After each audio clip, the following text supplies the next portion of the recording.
ಸಂಸದ ವಿಶ್ವೇಶ್ವರ ಹೆಗಡೆ ಕಾಗೇರಿಯವರ ಒಂದೇ ಒಂದು ಸೂಚನೆಗೆ ಭಟ್ಕಳದ ಪ್ಯಾಸೆಂಜರ್ ರಿಕ್ಷಾಗೆ ಅಂಟಿಸಿದ ಪ್ಯಾಲೆಸ್ತೀನಿ ಬಾವುಟ ತೆರವುಗೊಳಿಸಿದ ಘಟನೆ ಬುಧವಾರ ಸಂಜೆ ನಡೆದಿದೆ. ಬುಧವಾರ ಬಿಜೆಪಿ ಸದಸ್ಯತ್ವದ ಅಭಿಯಾನಕ್ಕಾಗಿ ಭಟ್ಕಳಕ್ಕೆ ಆಗಮಿಸಿದ ಸಂಸದ ವಿಶ್ವೇಶ್ವರ ಹೆಗಡೆ ಕಾಗೇರಿಯವರು ಪ್ರವಾಸಿ ಬಂಗಲೆಯಲ್ಲಿ ಮಾಧ್ಯಮಗೋಷ್ಠಿ ನಡೆಸಿದರು.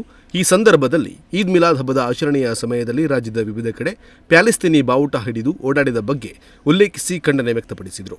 ಈ ವೇಳೆ ಪತ್ರಕರ್ತರೊಬ್ಬರು ಭಟ್ಕಳದಲ್ಲೂ ಸಹ ರಿಕ್ಷಾ ವಾಹನದ ಹಿಂಭಾಗದಲ್ಲಿ ಪ್ಯಾಲೆಸ್ತೀನಿ ಬಾವುಟದ ಸ್ಟಿಕ್ಕರ್ ಅಂಟಿಸಿ ಓಡಿಸುತ್ತಿರುವುದನ್ನು ಸಂಸದರ ಗಮನಕ್ಕೆ ತಂದರು. ತಕ್ಷಣವೇ ಪೊಲೀಸ್ ಅಧಿಕಾರಿಗಳಿಗೆ ಪ್ಯಾಲೆಸ್ತೀನಿ ಬಾವುಟವಿರುವ ರಿಕ್ಷಾ ಗುರುತಿಸಿ ಬಾವುಟ ತೆರವುಗೊಳಿಸಲು ಸೂಚಿಸಿದರು. ಕಾಗೇರಿಯವರ ಸೂಚನೆ ಬೆನ್ನಲ್ಲೇ ಕಾರ್ಯಪ್ರವೃತ್ತರಾದ ಪೊಲೀಸ್ ಇಲಾಖೆ ಕೂಡಲೇ ರಿಕ್ಷಾವನ್ನು ಗುರುತಿಸಿ ಪ್ಯಾಲೆಸ್ತೀನಿ ಬಾವುಟ ತೆರವುಗೊಳಿಸಿದ್ದಾರೆ.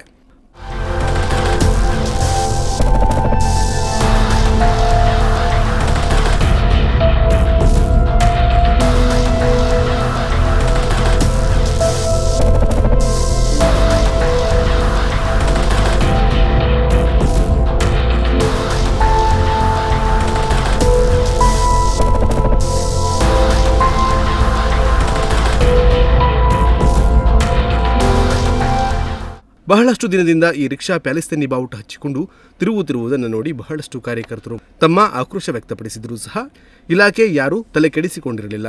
ಆದ್ರೀಗ ಕಾಗೇರಿಯವರ ಒಂದೇ ಒಂದು ಸೂಚನೆ ಬೆನ್ನಲ್ಲೇ ರಿಕ್ಷಾ ಹಿಂಭಾಗದಲ್ಲಿದ್ದ ಸ್ಟಿಕ್ಕರ್ ತೆಗೆದಿದ್ದಾರೆ.